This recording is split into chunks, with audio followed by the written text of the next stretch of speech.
month of June has been kind to the Seattle Mariners thus far. The offense finally looks like it has turned a corner, and that is really shown in these first two games versus the Marlins. Obviously, in game one, Bryce Miller went and the Mariners put up 8 runs. The Mariners blanked the Marlins in the first game, 8-0, and then in the second game, the Mariners put up another 9 runs with George Kirby on the mound. Joe, the first two games against the Marlins, what do you think about this offense so far? I mean, had we blanked the Marlins in the first game, it would have been a no-hitter because the only hit they gave up was a home run. But That's let's right. let's just erase the squiggly one there and make it a 0.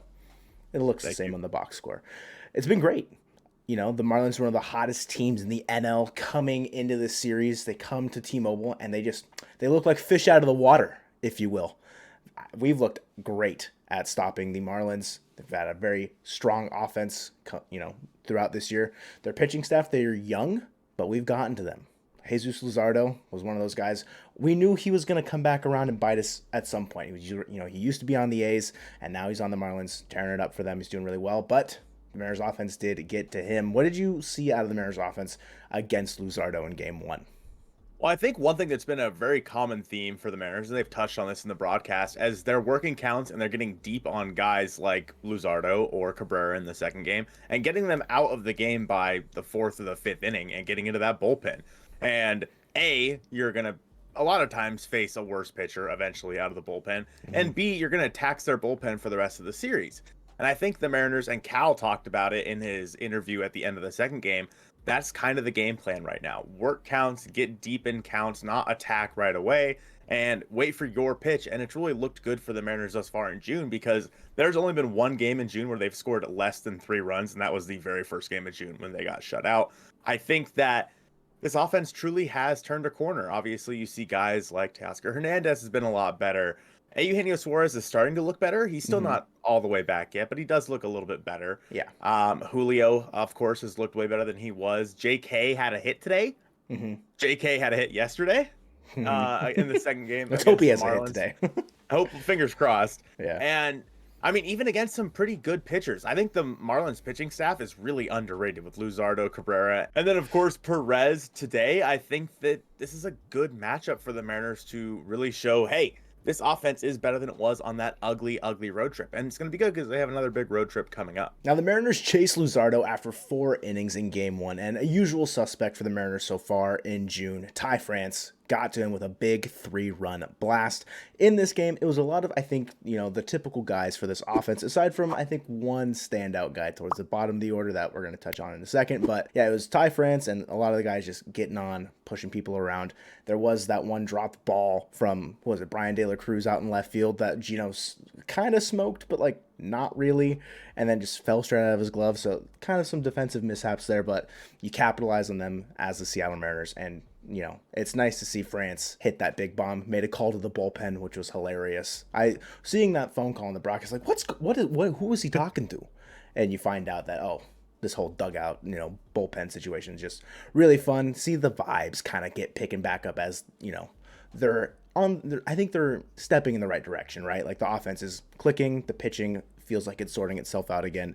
It just all around better vibes for the Mariners. Yeah, and I think a couple of key guys, like you said, Eugenio Suarez hit a home run after he also smoked that ball to left field. He's hitting the ball hard now. He really is. Of course, a few of his hits lately have just been little bloopers. He's getting paid off for some of the balls that he's hit right at guys that have just been line outs. He had a few, I think, in that last game against the Angels, right at the infielders. It got out every single time. Yeah. So it's nice to see, them start to fall for Gino. And then, of course, Tom Murphy with a big blast. Tom Murphy has been really good. Yes. Like, as of late, he has been so much better than he was at the beginning of the year. The Mariners are back to having one of the best catching tandems in all of baseball, especially even with Cal struggling. Of course, he did hit that big home run in the second game of the series and really kind of propelled the Mariners offense in that second game.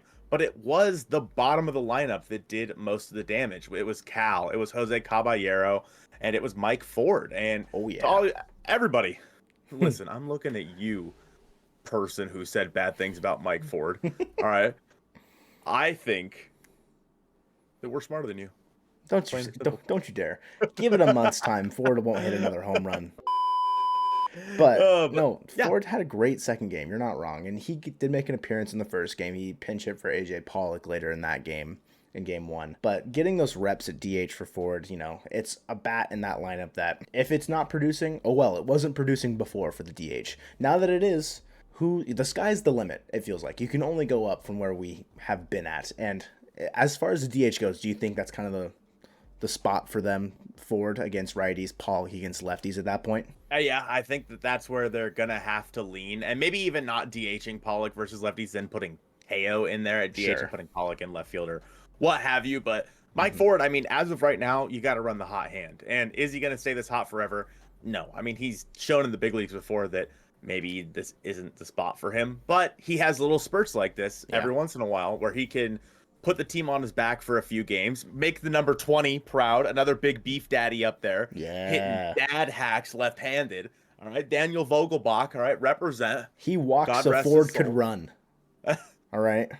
Did you see Mike Ford running on that Jose Caballero triple? He was my goodness. Hustling. Little legs, little arms going. Looking like a fridge out there. I think that Mike Ford, I mean, we talked about it for a while that they just bring him up. Please, just bring him up. No more Tommy La Stella. Quit messing around. And another guy that got called up was Jose Caballero. And I think that he has really taken over that second base job. I was on the fence about Jose Caballero, and I still am. He still does struggle versus right-handed pitching for the most part. But overall, I mean, versus lefties specifically, he is killing it. But versus righties, now that Dylan Moore's back, do you think he could be that platoon partner for him? It's an interesting situation because the splits don't favor how that platoon should work, because traditionally Moore kills lefties, and if Caballero is continuing to put up numbers against lefties and not righties, that creates that kind of bugaboo situation of like, okay, now we've still got that black hole against right-handed pitching.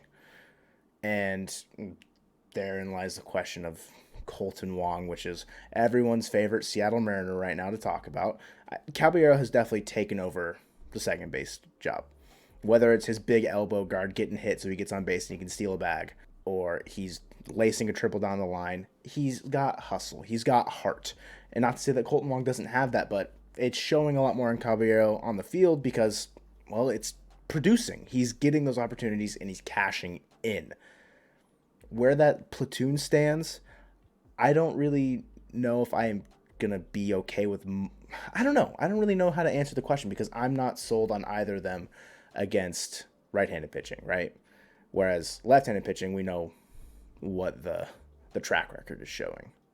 Yeah, and I mean, Colton Wong's still going to get his starts. He is. He's still on this team. He's still going to get his starts. There's really nobody pushing to come up except for maybe Jake Shiner, but even then, he doesn't really solve your problem at second base. Yeah. There's really nobody pushing Colton Wong out right now. The lineup that they have is finally, in my opinion, at least the 26 guys that they have up there, in my opinion, basically the best guys they could possibly bring up, minus like Chris Flexen. You could bring up like a Riley O'Brien or what have you in the meantime. Sure. But realistically, the best 26 guys, in my opinion, are out there on the field. And even if that's Colton Wong off the bench every once in a while, I still think he is one of your best 26 guys in this organization. I really do at this time. Yeah. And so, I don't know. I mean, Caballero, he's going to get the bulk of the playing time at this point until he proves that he can't do it. And like we saw with Sam Haggerty last year, there's a very big possibility that guys get overexposed. They find holes in the swing. But Caballero has such a good, I guess, idea of the strike zone that if the pitch is off the plate, he's going to take it and he's going to get on base, as he's shown by his career, like 400 OBP down in the minor leagues and now running a 400 OBP here at the majors. He's privy to steal a bag once in a while. And he had defensively, two in yesterday's game, right? He did have two, yeah. He, I think, walked and stole a bag and then singled and stole a bag? Or got hit. Yeah, I know. I mean, he's up to 9, so I think it's second on the team behind Julio. Independent of that, yeah, you're right. Like, Cabby has earned his spot, and you're talking about what he provides for your team. He is the, I think, prototypical 9-hole hitter that we all loved seeing out of J.P. Crawford to begin the year, which was he was getting on base at the bottom of the order for the top of the lineup to then turn over and produce. You now have that again in the 9-hole with Cabby, and then you still have JP there available to you at the top of the lineup to continue that process of seeing pitches, making long counts happen, and just taking good ABs. And I don't know, like, there's no stopping it until, the flame kind of burns out. And you mentioned, overexposed. I don't know if there's, I think that for me, if I'm trying to remember back on some of his uglier swings, it's off speed, low and inside, I think is where he kind of like swings over the top of it a lot. And, if I'm wrong, sue me. But I think I've seen a couple times where, I think it was today, Cabrera dropping a changeup low and inside to him. And Cabrera's got a filthy changeup. I said today, I meant yesterday. And you're going to miss that pitch. But he's not the only guy that was going to miss that pitch because it's just filthy. So I don't know where his holes are, but if he does start getting overexposed, we've got the depth to kind of back it up. Anyways, yeah, What? I don't know where his holes are. Do you think that there's a possibility that if JP, he's been a little bit better lately, but that they put JP down at the 9 spot and put Caballero leading off? Thoughts? I don't think it'd be a bad idea to kind of flip that around if JP starts to, you know, get a little tired, start going into his little, I've been good for 2 months, time for me to be bad for a little bit here situation that happened last year. I don't think it's a bad thing. I think you'd be, willing to try it out. And if it works out, it works out. If it doesn't, you just flip him back, or maybe you try Julio in the leadoff spot again. I think on this team right now, you've got 3 guys that you can trust in leadoff spot for the majority of the time, right? You've got JP, you've got Julio, and then Caballero has emerged as that guy as well because he's an on-base machine. Yeah, and I think with a 400 on base percentage, again, like you said, it's still good to have a guy in the 9 spot that can get on base a lot and flip the lineup over, maybe extend an inning. Always a good thing to see. And JP was that guy at the start of the year, which is why he was in the leadoff spot once Julio got moved out. Yeah. And so, kind of, I guess, switching gears here a little bit, let's talk about Bryce Miller and his start against the Miami Marlins. Obviously, only gave up the 1 hit, and that was that home run to Fortes, right? 1 run scored, my bad. But he did give up, I think, 3 or 4 walks. What did you see out of Bryce Miller's mechanics? Even though he was statistically better, right, than he was in the past couple of games, what did you see out of Miller in what was that, Monday's game? Monday's game. Yeah. The first inning was phenomenal. He was going after batters, and the fastball to righties was kind of, riding in on the hands and getting to that spot where they want to swing because they think it's going to be, in a spot where they can touch it, and then it just keeps going, keeps riding, and they can't touch it. And you go to the second inning, and then he's pulling off. It's glove side. Every single pitch to, I think the leadoff batter in that inning would have been Garrett Cooper. And you can tell right away that Tom Murphy's like, yo. There was a moment, I don't remember if it was in the second inning or the fourth inning, but he gestured. He, put his hands together and, bring it back towards the middle of the plate and just, kind of, shifted the zone for Miller. And I don't know if it's, a mental thing where you're, talking about he's overthrowing it, or if it's a mechanical issue where he's just, not finishing in the right spot. I'm not the person, I guess, to say yes or no to a mechanical issue for Miller, whether it's, consistent delivery or anything like that. But in that start, there were command issues. And I was surprised, honestly, that he made it 6 innings. He had some really quick innings, littered throughout the command issues. And I think that definitely, allowed him to go those 6 innings and keep it a low-scoring game for the Miami Marlins offense.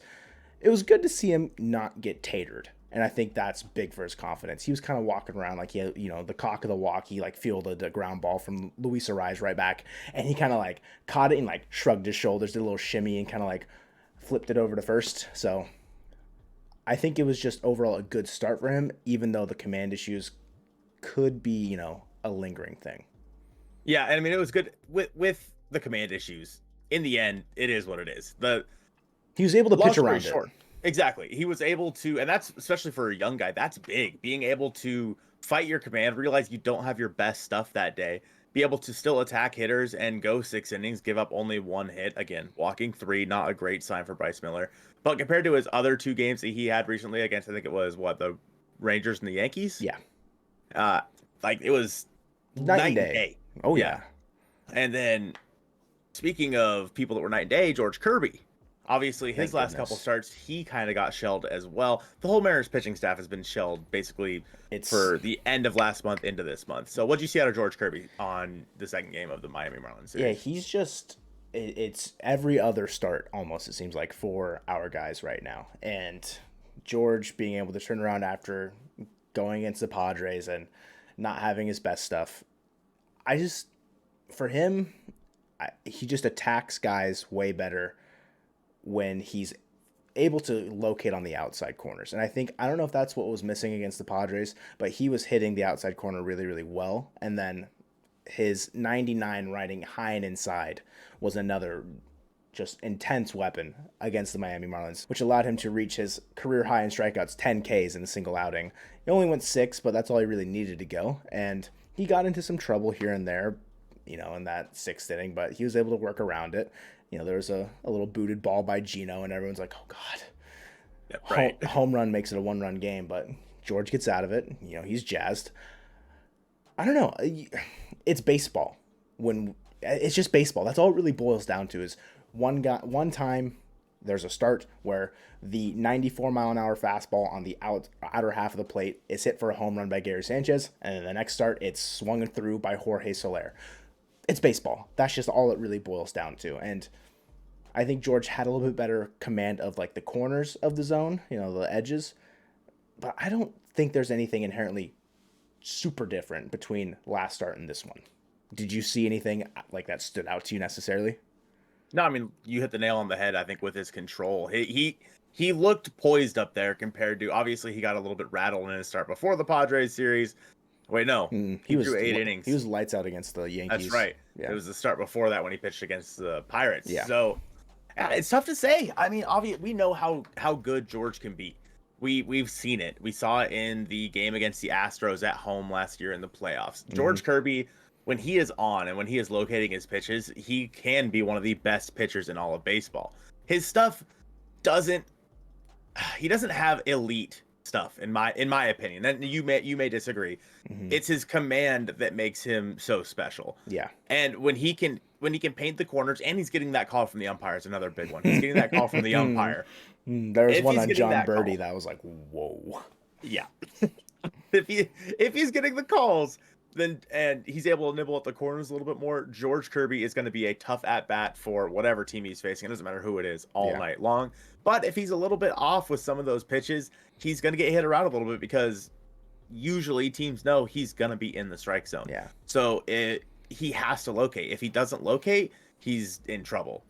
But he located against the Marlins. That's all we could ask for out of George Kirby. Yeah. Of course, then going into game 3, we have Luis Castillo against Yuri Perez. That's going to be a fun one. I'm super excited to see both of them. Obviously, Perez, just 20 years old, can light it up at like 98, right? Yeah, I think Marlins pitching lab just is throwing out gas left and right. So, yeah, I think the thing that I don't even want to say worried about for game 3, what you don't like from Castillo against that start against the Angels is the last home run he gave up to Moniak, right? Because that game, aside from the home run to Shohei and the home run to Moniak, was impeccable from Luis Castillo. And I don't know if it's his hubris getting to him where in the, he's got nothing left. He's just throwing 97-mile-an-hour gas trying to get through the inning, and then Moniak connects, right? I want to see Castillo kind of play into his other stuff a bit more. Maybe try and not necessarily stay away from, his fastball, and like he was, known for his changeup when he was with the Reds. I don't know. I don't know if they're like telegraphing their pitches too much, where these big home runs come in, and we talked about it before with like Gilbert and his WHIP being so low, but his ERA being so much higher. We're giving up big runs. We're giving up, lots of extra base hits and home runs in moments where it's make or break. And so Castillo versus Perez, I'm just looking for Castillo to stay in the yard. That's my big want for game 3 is don't let the Marlins take you deep.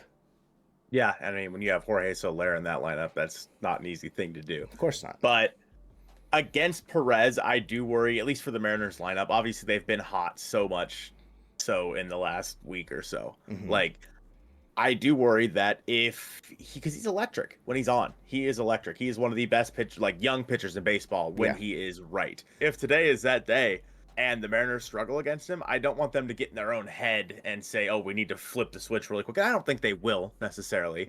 But, with how good the offense has been lately, they just got to keep on chugging. And maybe they figured something out. Maybe they're like, with this new kind of game plan that they have of work the starting pitchers counts and get deep in these counts and then see if they make a mistake. If that's the plan, fantastic. And if that works against a young Yuri Perez, I feel like he'd be bound to throw a mistake over the middle of the plate because 100%. he's just inexperienced. And whether or not the Mariners can catch up to it is a whole nother story. Do you think that the pitchers, similar to the hitters, kind of try and play hero ball where they want to just get through an inning? They know they need to go get this guy and they just try and blow by them. And then they accidentally just kind of leave a fastball. Maybe, it's the good speed, but it's not in a spot where they're going to miss. I know when George gets down, I felt like he started pressing. When Gilbert got down, it just looked like he was pressing on the mound. Castillo, maybe he felt the pressure. It was a tie game, and then he's just trying to do the most for his team that he can, and it slips through. Is there any moments like that for this staff where you find maybe the offense gets a lead for them early and they feel a bit more relaxed? Like Miller got a lead, a cushion, felt a bit more relaxed. George got a cushion against the Marlins, felt a bit more relaxed. Do you think this kind of goes hand in hand with the success in these last two games versus the road trip? Yeah, I mean, I would think so. Like, absolutely. We see these guys are competitors and they want to go out there and give their best stuff. And let's say you get into like a fifth or a sixth inning, the end of the line is right there, and you just want to kind of get through. You get maybe a guy on, you see Justin Topa warming up in the bullpen, and you're like, nah, Scott, you keep your booty in that dugout. I'm gonna get through this inning 100%. I think that at that point they're just pitching to get outs. They're trying to get their defense into the game, trying to induce a ground ball. They know that 3-2 count. They don't want to nibble because they know if they walk this hitter, they're out of the game. Absolutely, I think that. And I saw the comment, I think, that talked about this in our comment section a couple days ago, talking about hero ball on the video I made about the pitchers struggling lately. And it makes a lot of sense. It really does. These guys feel like for the first part of the season thus far, they have been the rock. They have been the rock thus far.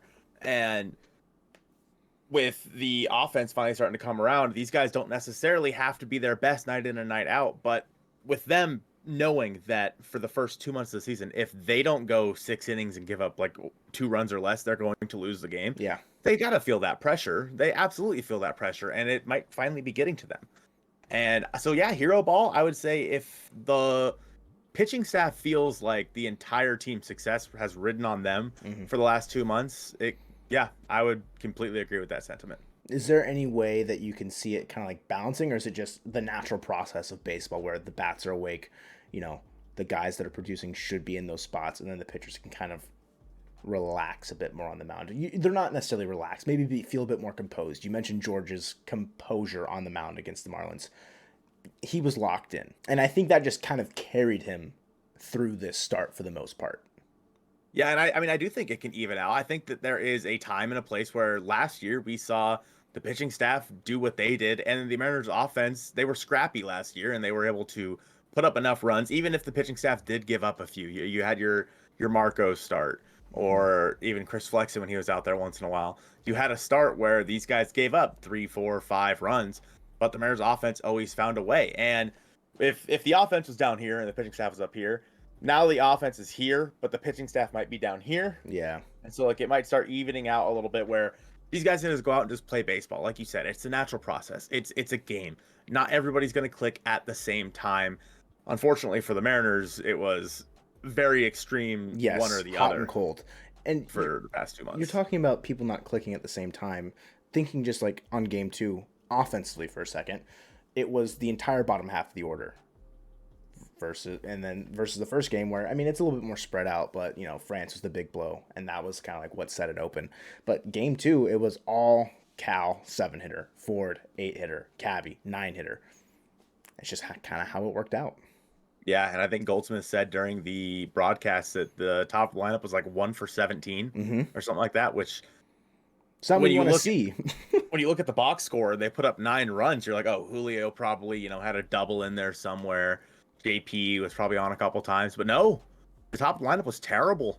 So, yeah, I mean, even in a lineup, these guys are not all clicking at the same time, which is fine in the grand scheme of things. But with what we've seen so far from the Mariners this year, it seems more focused on, oh, this part of the lineup's not producing. They suck. The pitchers have to go out there and save them a little bit. Yeah. So, I don't know. Eventually, again, it's just baseball. These guys will figure it out, and they're on a really good start right now. I mean, they have a few teams that they're going to be facing soon, like Baltimore. That, and I think that It's Baltimore and it's the Yankees, it's New right? York first and then Baltimore, yeah, on the road Yeah. trip. So that's gonna be a tough road trip. It really is, especially going into Yankee Stadium and then into Camden Yards. Those are both hard parks to pitch in. Yeah, So the offense, we're gonna have to really hope can step it up. Maybe Mike Ford can use that short porch and the Yankee Stadium. little league field that is Yankee Stadium. Yeah, So yeah. I think it just boils down to everybody just kind of picking each other up, and then we'll start to see the W's end up in the column a bit more than the beginning of the season. I have one final question for you. Yes. Cal Raleigh, mustache, yay or nay? I think we should start. I mean, I'm willing to leave this recording right now and shave off everything and have the mustache. I'm glad you brought it up because I am fully ready to be Mustache Mojo. Ready to go. I'll throw a mustache on our logo right now. I don't care. I'm all about it. Cal's mustache is phenomenal. Yeah, I'm not doing that. You're such a coward. I look like a toad when I shave. Okay. I have And plenty of other pictures of when I had just a mustache, right? We can put one of those up, you know? I got you. I don't. Thank you. I like it. I think it. There's moments of team camaraderie where things kind of just come out of nowhere, and I know people were talking about last year when Gino had the two-toned hair that a lot of people were gonna do it should certain situations happen. I can't remember the circumstances, but the mustache gang, I'm a fan. If you're not a fan, you don't like fun. I'm sorry. That's as simple as it is. You don't like fun. You heard it here first, folks, on the Hit It Here podcast, episode 12. This has been Colton and Joe. Make sure you tune into the Mariners game tonight. Luis Castillo and Yuri Perez, the final game against the Marlins. Mariners are going for a sweep. They're back at 500. It's going to be a fun one. And we have another fun video on the screen right now. I want you to click on that one next. Appreciate you guys watching this one, and go Mariners.